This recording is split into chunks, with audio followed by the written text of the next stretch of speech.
Welcome to LV Scary Stories. In tonight's video, we delve into the eerie and unsettling world of haunted houses. These 5 terrifying tales will take you from the shadowy corners of old, creaking homes to the chilling presence that lurks in brand new houses, because even fresh walls can't protect you from the horrors of haunted ground. The air is heavy, the silence is deafening, and the shadows seem alive.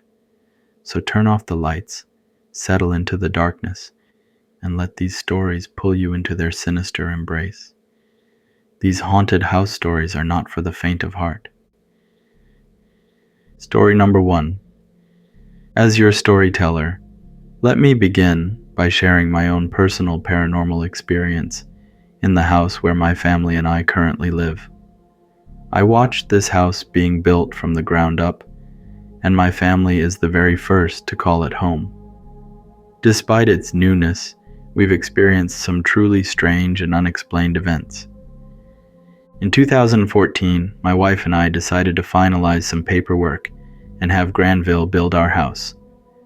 The house was built near the San Joaquin River, a place with a long and dark history. Countless people have lost their lives there due to violence and disease, and many bodies were buried along its banks a long time ago. Despite this, Granville was planning to develop brand new homes near the river, and I loved the idea because it was close to some of my favorite fishing spots. Our house was completed in February 2016, and that's when my wife and I moved in. I love my house. Being the first owner, I don't think I'll ever move out. However, I've started to believe that my house might be sitting on some kind of portal, a gateway between our world and the spirit world. I have no solid evidence, but I've experienced things that make me wonder. For example, whenever I tell scary stories, I try not to mention the names of people who have passed away. One time, I told a story about an old woman who died and supposedly turned into a tiger. I mentioned her name, thinking it was safe since she'd passed away long ago in Southeast Asia. As I was telling the story, there was a metal chair behind me, and I heard a noise as if someone had just sat down on it. It sounded like the weight of someone pressing into the chair. Maybe I was just paranoid, but it was enough to make me rethink mentioning names in my stories. One early morning, I couldn't sleep, so I got up to watch some YouTube videos and snack on some chips. I didn't bother turning on the lights because my wife had little night lights placed around the house, which made it easy to see. As I sat in the dining room watching YouTube on my phone, my cup of water was next to me. At one point when I reached for the cup, it felt like someone pushed it toward my hand. Another time, my wife was on the sofa watching TV. She later told me she saw me sitting in the dining room using my laptop. She kept watching TV until she heard the hairdryer turn on in the bathroom. That's when it hit her. I couldn't have been in the dining room because I was in the bathroom. When she looked back at the dining room, no one was there. This wasn't the first time she had seen me in places I wasn't. It had happened 3 times since we moved in. One night, I was lying in bed, getting ready to sleep. The bedroom door was open, and I thought my wife was still in the living room. The kitchen light was on, but I was too lazy to get up and turn it off. From the bed, I yelled, "Babe, can you turn off the kitchen light?" A moment later, the light turned off. I was about to thank her when I heard the toilet flush. She came out of the bathroom and asked, "Did you say something?" I was stunned. I asked her if she had turned off the kitchen light, but she said she hadn't. One morning, I got up to use the bathroom. When I came back, I saw my wife still sleeping in bed. I checked my phone, and it was 5:45 a.m. She usually gets up at 5:30 to get ready for work, so I figured she might be extra tired and needed a few more minutes of sleep. I turned off my phone and lay back down. By 5:50, she still hadn't gotten up. I started thinking maybe work had called her off for the day. I decided I should wake her up to make sure she wouldn't be late. Our baby was sleeping between us, so I reached over to her side of the bed, but her spot was empty. I flashed my phone light at her side of the bed. She wasn't there. I swear when I came back from the bathroom, I saw her lying there. This house is new, but it's strange. Despite the odd experiences, I believe that if there's a spirit in this house, it might be a good one. My dogs are fine, my family is healthy, and we've been able to achieve financial stability. I've heard of people living in haunted houses with bad spirits, and their lives are nothing like ours. Those houses are filled with constant arguments, financial instability, sickness, depression, nightmares, and even sleep paralysis. That's not the case for us. What do you think? Is my house haunted? Am I just being paranoid? Could I have invited spirits by telling scary stories? Let me know in the comments. Story number 2. I was a traveling nurse during 2020. There was a severe shortage of nurses in Florida at the time, partly because it was a red state where many people refused to wear masks. As a result, the hospitals were overwhelmed with patients sick from the virus. I signed a contract with a hospital that offered good pay and ended up renting a house with 2 other traveling nurses. The house had 3 bedrooms, so we each had our own room while sharing the common areas. What was unsettling, though, was that the other 2 nurses worked night shifts while I worked day shifts. This meant I was alone at night, which I thought I'd be fine with at first. When I moved in, my bedroom felt off. There was this metallic smell that I assumed came from the window, maybe from rain or something in the air. But the longer I stayed in the room, the more I felt like I was being watched. It was an eerie, uncomfortable feeling I couldn't shake. Some nights, the uneasiness became too much, and I'd sleep in the living room instead. Out there, I felt fine. No strange feelings, no sense of being watched. At first, I thought it was just my imagination or nerves from starting my first travel assignment. One night, I woke up in my bedroom because I was cold. My blanket had fallen to the floor. I was going to reach for it. I froze. In the corner of the room, I could see the outline of a person standing there, staring at me. My heart raced. I was too scared to move, too scared to even breathe loudly. I closed my eyes tightly, hoping it was a trick of the light. When I opened them, the figure was still there. I repeated this a few times, squeezing my eyes shut and reopening them, until eventually, it was gone. I told myself it was just exhaustion, that I was overworked and imagining things. But when I turned to pick up my blanket, I caught something out of the corner of my eye, a face quickly ducking down as if trying to hide from me. My stomach dropped. I looked again, but there was nothing there, just my blanket on the floor. After that night, things escalated. I started hearing scratching sounds on the walls and light tapping on the window. Some nights I'd feel my bed shaking slightly, waking me up in a panic, only to find everything still. I couldn't sleep in that room anymore. On my days off, I'd nap in the living room until my roommates came home from their shifts, and then I'd move back to my room, pretending everything was normal. I tried to talk to my roommates about it, but they said they hadn't experienced anything strange. They were new to the area too, both traveling nurses like me. I didn't want to sound crazy, but the sleepless nights were taking their toll. Finally, I decided to ask the landlord about the house. I approached him carefully, trying to sound polite but firm, as I asked if anyone had ever reported anything strange about the property. His face paled, and he hesitated before answering. The last tenant, she was a nurse too, he said. She lived there for about 6 months before she died. Heart attack, they said. He paused, looking away before continuing in a lower voice. But she'd been complaining about something following her, said it wouldn't let her sleep. My blood ran cold. I broke my lease the very next day. My 2 roommates were as shocked as I was. They had no idea about the previous tenant or her experiences. To this day, I can't explain what happened in that house, but I've learned to trust my instincts. Sometimes places hold memories, and sometimes they hold something much worse. Story number 3.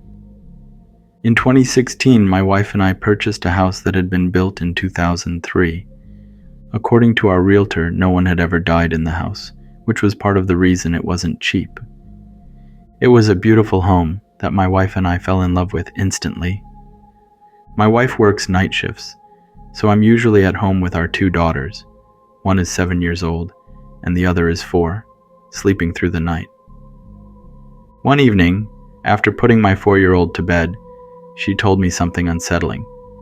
She said she sometimes sees a man in the house. Curious and a little concerned, I asked her what the man looked like. She said he was tall and mentioned that she often saw him when I wasn't home. That night I couldn't sleep. The thought crossed my mind. Could my wife be cheating on me and bringing someone over when I'm not around? The next morning, when my wife came home from work, she found me sitting on the couch, wide awake and watching TV. She asked why I was up so early, and that's when I confronted her. I asked if she was cheating on me and bringing a man over when I wasn't home. She immediately denied it, and got angry that I was accusing her of something she hadn't done. We argued, and I finally explained what our 4-year-old daughter had told me the night before. My wife dismissed it, saying maybe our daughter was just imagining things. But then she admitted something. She said she had always felt uneasy about the house. It was too quiet and dark, giving her an uncomfortable vibe. Frustrated with our argument, she went to take a quick shower and then headed to bed without talking to me further. A strange incident happened one Saturday morning. I was sleeping on my stomach, wearing pajamas, and since it was summer, I didn't have a blanket on. I felt 2 large fingers suddenly shove hard into my behind. Angry, I assumed it was my wife playing a prank, but when I turned around, no one was there.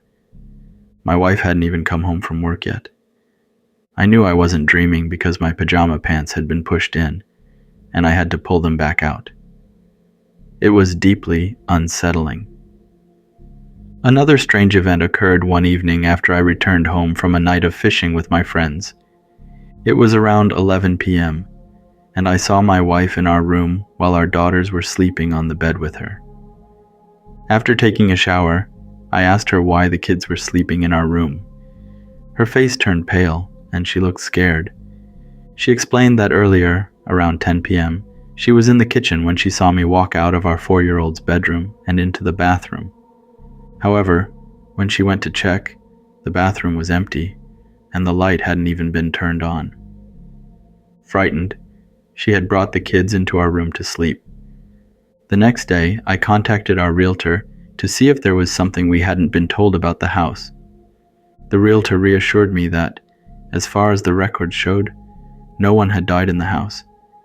However, he mentioned that the previous owner's husband had passed away, but it happened at the hospital, not in the home.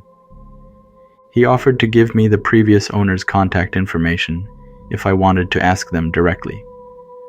When I called the number, a man named Mark answered. I had been expecting a woman, so I was caught off guard. After speaking with Mark for a while, I realized he was gay, and his husband had indeed passed away during their time living in the house, though it had been at the hospital. After that conversation, it became clear to me that the spirit in our house might be Mark's late husband. While nothing harmful had happened, I couldn't shake the feeling that staying in the house might lead to more problems. I couldn't ignore the strange experiences we'd already had, and I knew it was time to make a decision about our future in that home. Story number 4. When my wife and I bought our dream house, we knew it was the start of something new. The quaint little home at the end of a tree-lined street felt perfect for raising a family someday. But then my mother's health took a sharp decline. She had been sick for years, her frail body battling illness after illness. When hospice became the only option, I made the difficult decision to bring her back home from the hospital. I want to place her in a nursing home, but I don't want our relatives to judge me for doing it. In our culture, we must take care of our elderly until their last breath. My wife supported me, but there was an unspoken tension between us. It wasn't just the burden of care. It was the old belief that had been drilled into me as a child. If someone dies in a house, their spirit lingers there. I loved my mother, but the thought of her spirit tethered to our new home, wandering its halls, unsettled me. So, I found a solution. I rented an Airbnb a few blocks away, a small, modest home where she could spend her last days in comfort. It seemed practical, even considerate, but part of me knew it wasn't just practicality, it was fear. According to the doctor, my mother probably had only a few days, maybe a week, left. I got the Airbnb thinking it wouldn't cost much, for just a short stay. My mother had been sleeping most of the time at our house. She wouldn't even notice that she was in a different house since she was so drowsy and confused from the heavy pain meds. The first night at the Airbnb, her eyes were wide open and wouldn't close. She was tracking something in the bedroom and kept saying there were 2 noisy kids she couldn't sleep because of. I thought it was just hallucinations from the medication. That night, I stayed with her while my wife was home with our kids. The second night, my mother struggled with her breathing. I stayed at her bedside.